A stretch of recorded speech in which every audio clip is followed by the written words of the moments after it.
Alpha King Roran Blackwell watched his own soldiers drag his mate through the palace gates in chains, and he didn't say a single word to stop them. The evidence had seemed undeniable that morning, a letter in Nadia Vasquez's own handwriting, detailing troop positions sold to the Frostmere rebels, discovered in her private chambers by his own chief spymaster. 3 villages had burned in the ambush that letter made possible. 41 soldiers were dead. Roran had loved Nadia for 4 years, since the moon first bound them together in a border healer's camp much like the one where his own grandfather had found his grandmother generations earlier. He'd built half his reign around her counsel, trusted her with secrets that could topple his throne. None of that mattered against 41 bodies and a letter with her seal. "Take her to the Eastern Tower," he said, voice like stone, refusing to look at her as the guards pulled her past him. She'll face judgment at dawn. Nadia didn't scream, didn't beg. She simply looked at him with an expression he would spend the rest of his life trying to forget. Not fear, not desperation, but a devastating, quiet grief, as though she'd already understood. In that single moment, that 4 years of love meant nothing against his willingness to believe the worst of her without asking a single question. She was executed 3 days later, at dawn, exactly as he'd ordered. 6 months after her death, Roran's own spymaster, dying slowly from a wasting poison no healer could identify, confessed on his deathbed to forging every piece of evidence that had condemned her. Roran Blackwell had executed his true mate for a crime she never committed. And he was about to discover that the truth was so much worse than simple betrayal. It was a conspiracy that had been unfolding inside his own palace for years, one that had already cost him more than he could possibly imagine, and was nowhere near finished taking everything he loved. The kingdom of Blackwell Reach had spent 3 generations locked in intermittent conflict with the Frostmere rebels, a loose coalition of exiled Lycans who'd broken from the crown decades earlier over disputed succession rights, and who'd waged a slow, grinding campaign of border raids and sabotage ever since. Roran Blackwell inherited both the throne and the conflict at 25, a young king determined to finally end a war that had cost his kingdom generations of resources and lives. He found Nadia Vasquez 2 years into his reign, a battlefield healer with no noble blood and no political ambition, and the moon's bond between them had struck with an undeniable force that silenced even his most skeptical advisors. What none of them knew, what Roran himself wouldn't discover until it was catastrophically too late, was that his chief spymaster, Lord Ezra Kane, had spent nearly a decade secretly working for the Frostmere rebels, feeding them intelligence in exchange for a share of territory he'd been promised once the rebellion finally succeeded in fracturing Blackwell Reach's throne. Nadia had begun to suspect Kane's true loyalties nearly a year before her execution. Small inconsistencies in his reports, patterns in the rebel attacks that seemed to align too precisely with information only a handful of people possessed. She'd started quietly investigating on her own, gathering evidence, intending to bring her suspicions to Roran once she had proof solid enough that he couldn't dismiss it. Kane discovered her investigation first. Rather than risk exposure, he moved decisively, forging a letter in her own hand using samples he'd stolen from her private correspondence, planting it during a routine chamber search, and orchestrating the devastating ambush that gave the fabricated evidence its horrific, undeniable weight. 41 soldiers died specifically to make Nadia's frame look convincingly real. Roran, grieving and furious over the ambush's carnage, never thought to question evidence that seemed to explain everything so completely. He condemned his own true mate to execution within 72 hours, too consumed by rage and lost to notice the careful, calculated precision behind a betrayal that had never actually happened. He would spend the following 6 months slowly, unknowingly, walking directly into the second phase of a conspiracy Kane had been building for nearly a decade, one designed not just to weaken Blackwell Reach's throne, but to eventually claim it entirely. The morning everything fell apart began, deceptively, like any other. Roran was reviewing border reports in his study when Lord Ezra Kane arrived, his spymaster's expression carrying a gravity that immediately set Roran's instincts on edge. "Your Majesty," Kane said, closing the study door behind him with deliberate care. "I need to show you something I discovered during a routine security sweep of the palace's private chambers. I wish, more than anything, that I didn't have to." He produced a folded letter, and Roran's blood went cold reading the contents. Detailed troop positions along Blackwell Reach's northern border, precise enough to guide an ambush with devastating accuracy, written in handwriting Roran recognized instantly. "This is Nadia's hand," he said, voice hollow with disbelief. "I confirmed it against 3 separate samples of her correspondence before bringing this to you," Kane said, his expression carefully sympathetic. "Your Majesty, I know how difficult this must be to accept. I found it in her private writing desk, sealed and ready for delivery to a Frostmere contact." Roran read the letter 3 more times, searching desperately for some explanation that didn't confirm what the evidence so plainly suggested. There must be some mistake. Nadia would never. "I wanted to believe that too," Kane said. "Which is why I delayed bringing this to you for 2 full days, hoping I might find some alternative explanation myself. Unfortunately, Your Majesty, the Northern Border Patrol just returned with confirmation of an ambush at exactly the coordinates detailed in this letter. 41 soldiers are dead." The words landed like a physical blow. Roran's hands, still holding the damning letter, began to shake. 41, he repeated, grief and fury tangling together into something that clouded every careful instinct 4 years of ruling should have taught him to trust. "I am so sorry, Your Majesty," Kane said, and if there was anything false in his carefully composed sympathy, Roran, consumed by grief and betrayal, entirely failed to notice it. "I know what she meant to you. I know what this discovery must cost you personally. But I have a duty to this kingdom's security that I cannot ignore, regardless of my own genuine sorrow at delivering this news." "Arrest her," Roran said, the words tearing out of him before he'd fully processed their weight. "Immediately. Before she can flee, or destroy further evidence, or—" He stopped, unable to finish the thought, the full horror of what he was ordering finally, briefly breaking through his grief-clouded fury. "Your Majesty," Kane said gently, "are you certain? Perhaps we should investigate further before taking such drastic action." It was, Roran would later understand, the spymaster's final, calculated performance of reluctance, a careful theater designed to make his manipulation appear as measured caution, rather than the deliberate manufacturing of a catastrophe he'd spent nearly a decade building toward. "No," Roran said, grief hardening into cold, terrible resolve. 41 of my soldiers are dead because of information only someone close to me could have provided. I won't risk further losses waiting for additional confirmation. Arrest her now." Kane bowed, his expression carefully composed into appropriate solemnity, masking entirely the satisfaction of watching nearly a decade of patient manipulation finally, devastatingly bear fruit. Nadia was in the palace's medical wing, treating a wounded stable hand's broken arm, when the guards arrived. She looked up at their entrance with mild confusion rather than fear.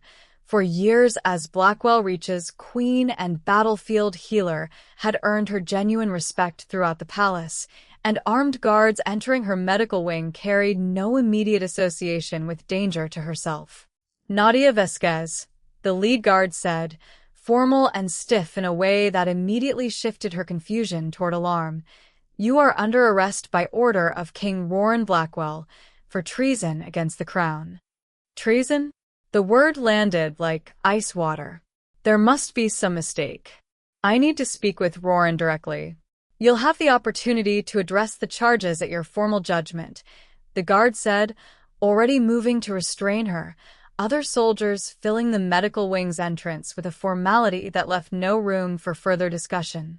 The chains they placed on her wrists felt like a nightmare Nadia couldn't fully process, for years of genuine partnership and love with Roran making the accusation feel not just wrong, but utterly, dizzyingly incomprehensible. They marched her through the palace's central courtyard, and it was there, crossing the same stones where she'd first been formally presented as Roran's mate 4 years earlier, that she finally saw him. He stood on the palace steps, expression carved from stone, refusing to meet her eyes as the guards dragged her past. Roran.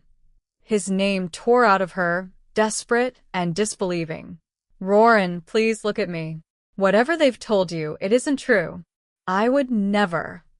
Take her to the Eastern Tower, he said, voice flat and hollow, still refusing to look at her directly. She'll face judgment at dawn.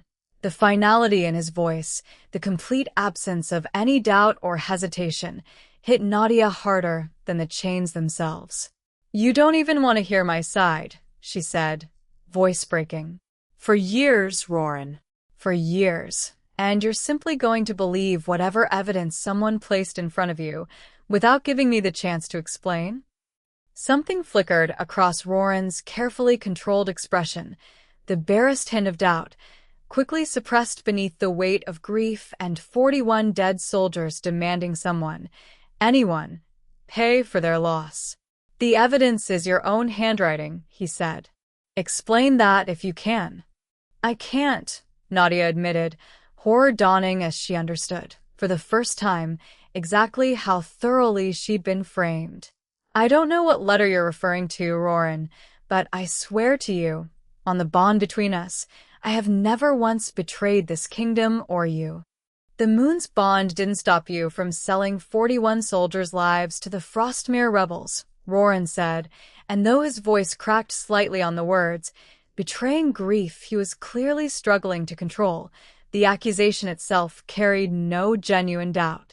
Nadia looked at him one final time as the guards pulled her past, not with fear, though fear certainly lived somewhere beneath the devastating grief consuming her, but with a quiet, heartbroken clarity that would haunt Roran for the rest of his life.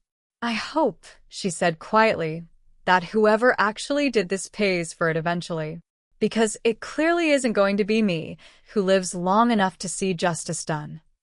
She didn't scream as they led her toward the Eastern Tower. She simply walked, chains rattling with each step, for years of love collapsing beneath the weight of evidence too carefully constructed for anyone, even a genuinely honest king, to easily see through.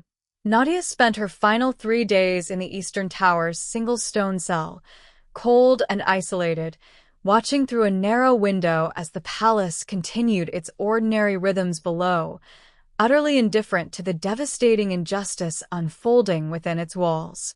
She'd requested to speak with Roran twice during those 3 days. Both requests were denied, relayed to her through guards whose careful, professional detachment suggested they'd been given explicit instructions to prevent any direct communication that might complicate the judgment already firmly decided. On the second evening, an unexpected visitor arrived, Lord Ezra Kane himself, his expression carefully sympathetic as he settled into the cell's single visitor's chair. I wanted to offer my condolences, he said, for the difficult circumstances you find yourself facing. You're the one who found the letter, Nadia said, studying him carefully, some instinct she couldn't fully articulate prickling at the edges of her grief-numbed awareness. Tell me honestly, Lord Kane, do you genuinely believe I wrote it? Something flickered behind Kane's careful composure, too brief for Nadia to fully interpret in her exhausted, devastated state. The evidence speaks for itself, Your Majesty. Evidence can be manufactured, Nadia said quietly. I've spent the past year investigating exactly that possibility, regarding certain patterns in the Frostmere ambushes that never quite made sense to me. Patterns that suggested someone close to the throne might be providing intelligence considerably more sophisticated than simple rebel scouting could achieve alone. Kane's expression sharpened, just slightly, before smoothing back into careful sympathy. A fascinating theory, Your Majesty, though I confess I'm not aware of any such investigation reaching my own desk for review. I hadn't brought it to anyone yet, Nadia admitted, exhaustion and grief making her considerably more forthcoming than caution should have allowed. I wanted more concrete evidence before making accusations that could destabilize the entire court's trust in itself. I suppose that caution has proven rather costly, given how quickly someone else's fabricated evidence managed to condemn me instead. Kane rose to leave, his expression giving nothing further away, though something in his carefully controlled composure suggested Nadia's half-formed suspicions had struck considerably closer to the truth than either of them, in that moment, could fully confirm. I truly am sorry, he said, for how this has unfolded. Nadia would never live to fully understand. The closest thing to genuine truth Kane had offered throughout their entire conversation, a small, twisted acknowledgement of exactly how thoroughly his own manipulation had orchestrated her devastating fate. On the morning of her execution, Nadia requested one final message be delivered to Roran, though she held little hope it would actually reach him, or that it would matter even if it did. "Tell him," she said to the guard escorting her toward the execution platform, "that I loved him completely until the very end. And that someday, when the truth finally surfaces, because it always does eventually, I hope he finds a way to forgive himself for not looking harder before it was too late." The guard, moved despite his professional detachment, promised to deliver the message. He never got the chance. Roran, unable to bear witnessing the execution he'd ordered, had already retreated to his private chambers, drinking himself into a stupor that would leave him barely conscious by the time Nadia's execution was carried out at dawn, precisely as he'd commanded 3 days earlier. The 6 months following Nadia's execution transformed Roran Blackwell into a king his own advisors barely recognized. He threw himself into military campaigns against the Frostmere rebels with a relentless, almost self-destructive intensity, as though punishing an enemy for Nadia's supposed betrayal might somehow ease the grief that consumed him despite everything the evidence had suggested about her guilt. He didn't sleep properly. He barely ate. He ruled with a cold, distant efficiency that his court whispered about with growing concern, none of them understanding the full depth of grief and guilt driving a king who'd executed his own true mate and could find no way to reconcile that decision with the persistent, gnawing doubt that had never quite left him. Lord Ezra Kane, meanwhile, continued his careful, patient work, his position as chief spymaster giving him unprecedented access to intelligence that he continued feeding selectively and strategically to the Frostmere rebels, while simultaneously positioning himself as Roran's most trusted, indispensable advisor throughout the kingdom's ongoing military campaign. Roran would eventually understand precisely the outcome Kane had spent nearly a decade carefully engineering, a grieving, distracted king, increasingly dependent on his spymaster's guidance, while Frostmere's rebellion, fed by continued sabotage from within Blackwell Reach's own palace, grew steadily stronger despite every military campaign Roran launched against it. The unraveling began, unexpectedly, with a poisoning that was never meant to be survived long enough to matter. Kane had grown careless, 6 months into his continued deception, using a rare toxin sourced from Frostmere territory to eliminate a minor palace clerk who'd stumbled across financial records suggesting irregular payments flowing through Kane's household accounts. The clerk's death was meant to appear natural, a sudden and unexplained illness.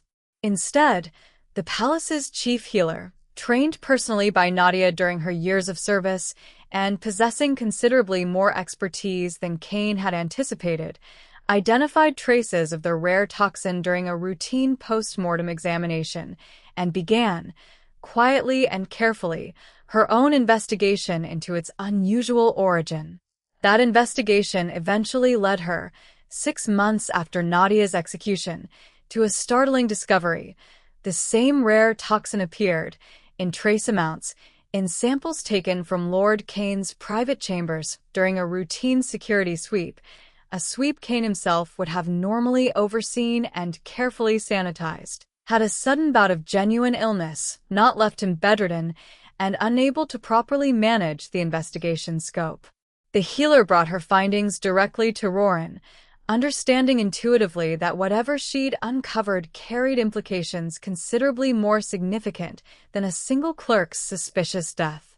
Roran received the healer's report with the same numb, grief-hollowed distance that had characterized most of his interactions over the preceding 6 months, until the specific details of her findings finally, fully penetrated his exhausted awareness. The toxin originated from Frostmere territory, healer Lyra explained, spreading her careful documentation across his study desk. Extremely rare, difficult to source without direct contact with the rebel territories themselves. And traces were found in Lord Kane's private chambers. You're suggesting my chief spy master has been in direct contact with the Frostmere rebels, Roran said slowly, old instincts he'd nearly forgotten during 6 months of grief-numbed distraction beginning, reluctantly, to sharpen. I'm suggesting the evidence warrants further investigation, Your Majesty, Lyra said carefully. I'm not prepared to make direct accusations without considerably more evidence. But I felt this discovery was significant enough to bring to your attention immediately, given Lord Kane's position of trust within this palace. Roran sat with this revelation for a long moment, something cold and unfamiliar beginning to stir beneath 6 months of carefully suppressed grief. Not quite suspicion yet, but the first genuine crack in an emotional numbness that had protected him, however poorly, from fully confronting the horror of what he might have done. Continue the investigation, he said finally, quietly. I want to understand exactly what we're dealing with before taking any action that might alert Lord Kane to our suspicions. The investigation that followed, conducted with careful discretion over the following weeks, gradually revealed a pattern considerably more damning than a single poisoning incident.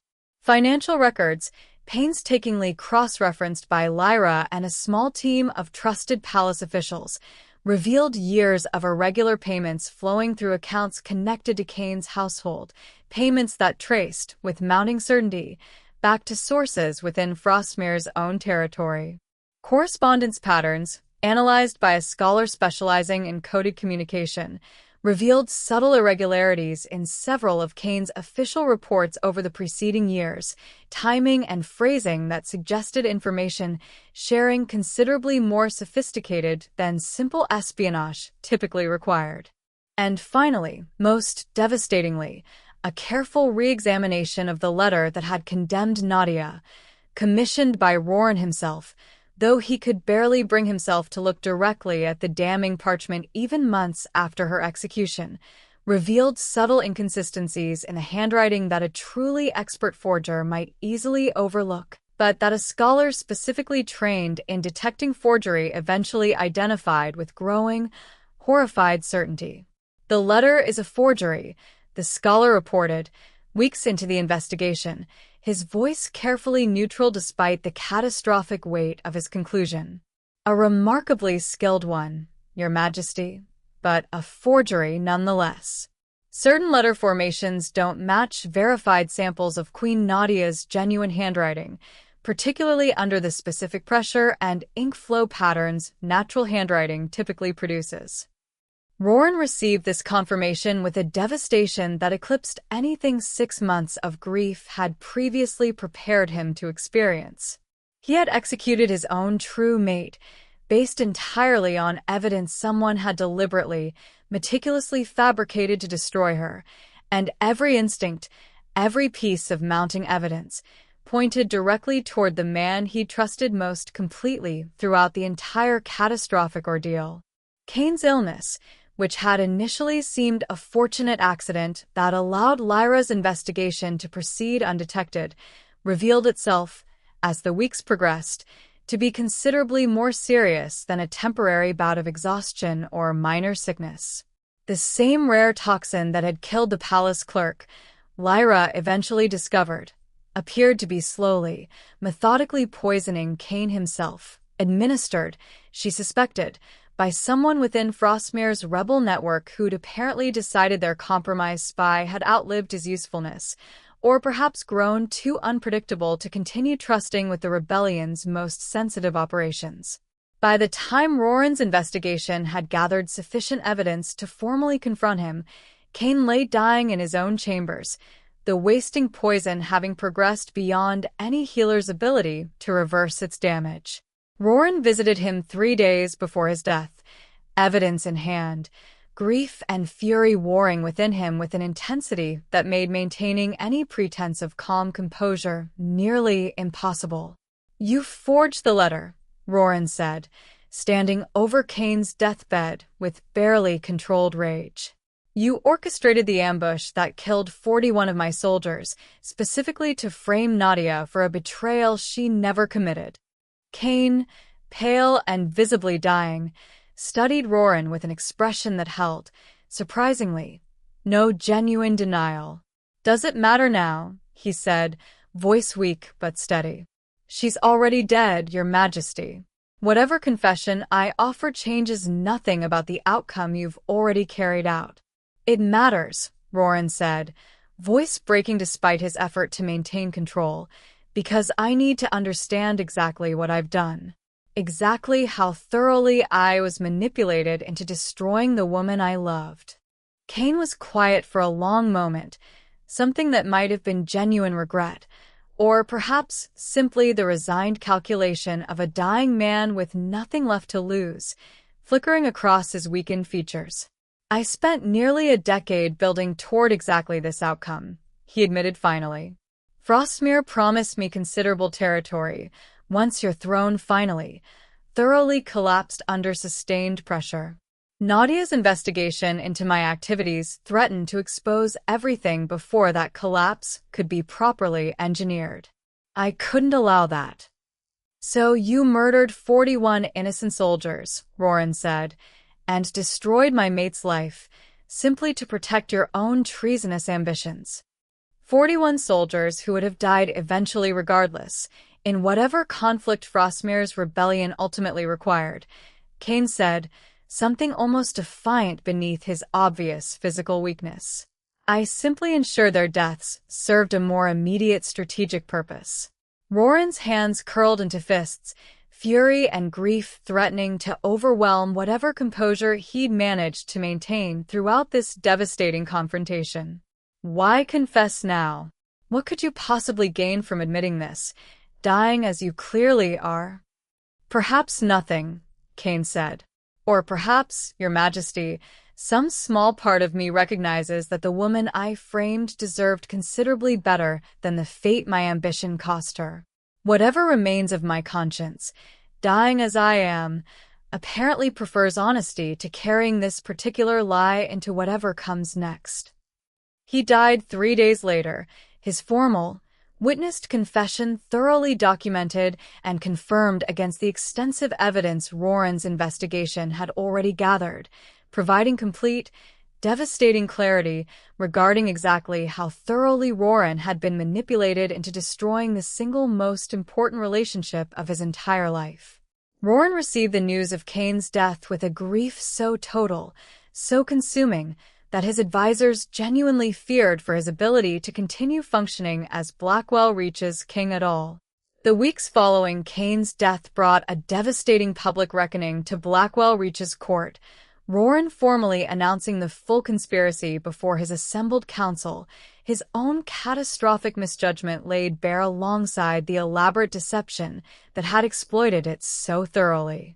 He ordered a formal posthumous pardon for Nadia, her name and reputation restored publicly and completely, a memorial commissioned in her honor within the palace gardens where she'd once tended wounded soldiers with the same gentle, dedicated competence that had first drawn Roran to her 4 years earlier. None of it eased the crushing, permanent weight of what he'd actually done.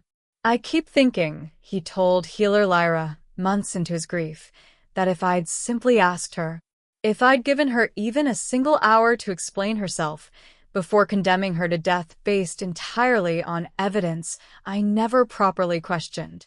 She might still be alive. Grief like this doesn't resolve through simple logic, Your Majesty, Lyra said gently. But I think it's worth remembering, Kane's manipulation was extraordinarily sophisticated, built over nearly a decade of careful planning. The forgery was skilled enough that even trained scholars required considerable time and specific expertise to properly identify it as false. That doesn't excuse my failure to properly question the evidence, Roran said. For years, Nadia and I built together. For years of trust, and I abandoned every bit of at the moment convenient evidence suggested betrayal, without ever once considering that the evidence itself might be false.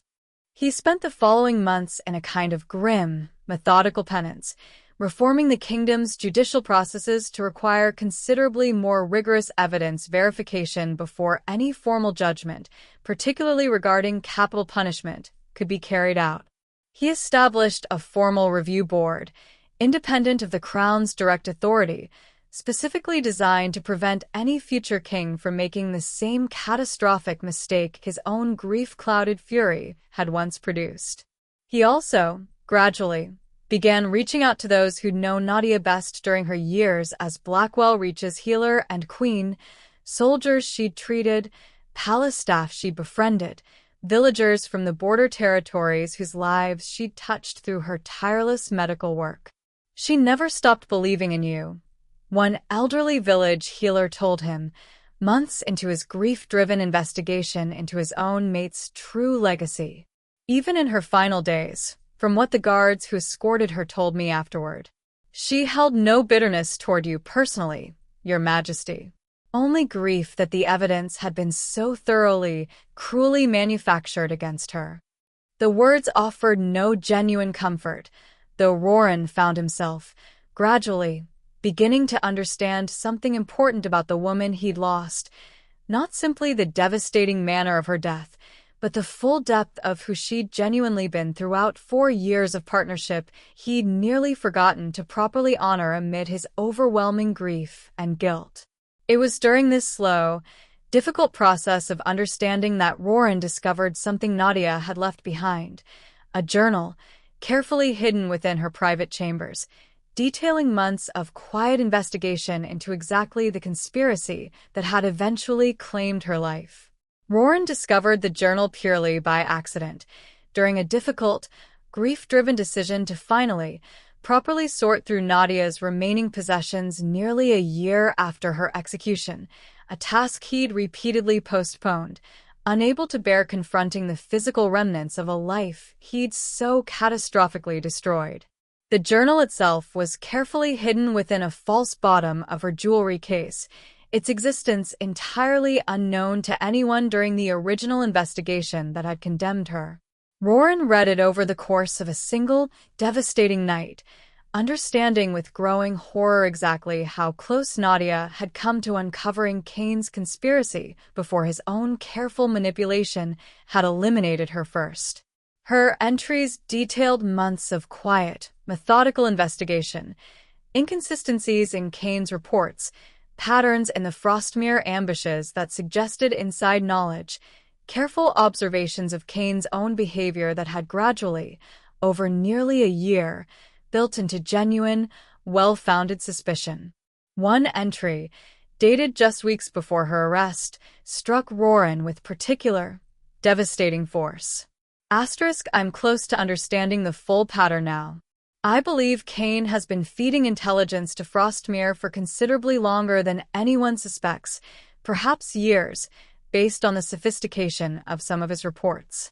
I need more concrete evidence before bringing this to Roran. He trusts Kane implicitly, and an accusation without solid proof risks destabilizing the entire court's confidence in itself, particularly during a period of ongoing military conflict. I worry, sometimes, about what might happen if Kane discovers my investigation before I've gathered sufficient proof. But I trust Roran completely. Whatever happens, I know he would never believe anything that threatened our bond without giving me the chance to properly explain myself first. 4 years of genuine partnership has taught me that much, if nothing else. Asterisk. Roran set the journal down, grief and horrified guilt threatening to overwhelm him entirely. She had trusted him. Completely, unconditionally, right up until the moment his own grief-clouded fury had proven that trust catastrophically, devastatingly misplaced. He spent the following days poring over every remaining detail of Nadia's investigation, gradually piecing together exactly how close she'd come to uncovering the truth before Kane's manipulation had struck first, and understanding, with a clarity that offered no genuine comfort, exactly how differently everything might have unfolded had he simply given her the chance to explain herself that she'd trusted him completely to offer. He commissioned a formal, public reading of relevant portions of her journal before his assembled council, ensuring that Nadia's genuine dedication to protecting Blackwell Reach, dedication that had ultimately cost her life, received the full, public recognition her memory deserved. She was investigating the very conspiracy that eventually destroyed her, he told the assembled court, voice raw with grief he no longer bothered attempting to fully conceal. She died protecting this kingdom from a threat she'd nearly identified completely, and I repaid that dedication by believing manufactured lies over 4 years of genuine trust and partnership. The formal acknowledgement, while it changed nothing about the devastating outcome already carried out, offered Roran something he desperately needed, a full, public accounting of exactly who Nadia Vasquez had genuinely been, beyond the horrific injustice that had ultimately claimed her life. 2 years after Nadia's execution, Roran Blackwell had transformed Blackwell Reach into a kingdom fundamentally reshaped by the catastrophic lessons of his own grief-driven failure. The judicial reforms he'd implemented in the aftermath of Kane's confession had prevented several subsequent miscarriages of justice, careful evidence verification catching 2 separate attempts at politically motivated framing before they could claim additional innocent lives. The Healers Guild Nadia had once informally led, now formally established and funded through Roran's direct patronage, had grown into one of the kingdom's most respected institutions, training healers throughout Blackwell Reach's territory with the same dedicated, compassionate expertise that had once defined Nadia's own approach to her craft. Roran himself had changed considerably, grief and guilt having stripped away whatever careless confidence had once characterized his early reign, replaced by a careful, deliberate thoughtfulness that his advisors, initially concerned by his prolonged mourning, gradually came to recognize as genuine growth rather than simple, unresolved trauma. "You've built something meaningful from an unimaginable tragedy," healer Lyra observed, 2 years into her own continued service as the kingdom's chief healer, watching Roran review the Healers Guild's latest training reports with the same careful attention he now brought to every aspect of his governance.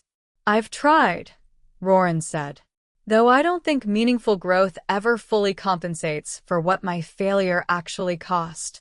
Nadia should be here, seeing this herself, rather than having it built as some kind of memorial to a mistake that should never have happened in the first place." "Perhaps," Lyra said gently, "though I think she would find genuine comfort in knowing her death led to reforms that will protect countless others from suffering the same devastating injustice." "That's not nothing, Your Majesty, even if it can never fully undo what happened to her specifically."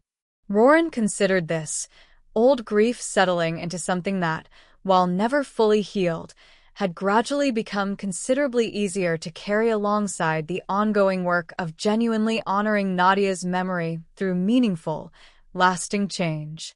The Frostmere conflict itself, deprived of Kane's years of inside intelligence, had gradually de-escalated into careful, genuine peace negotiations that Roran, informed by his own devastating experience with manufactured conspiracy, approached with considerably more careful skepticism regarding any evidence presented without thorough, independent verification.